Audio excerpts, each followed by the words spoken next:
compadrito, compadrito. ¡Vamos a la limpia de sequía! ¡Vamos!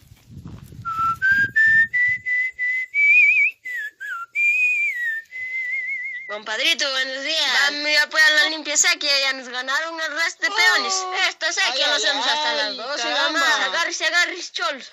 Hasta que terminemos las semaneras ya traen las cuy.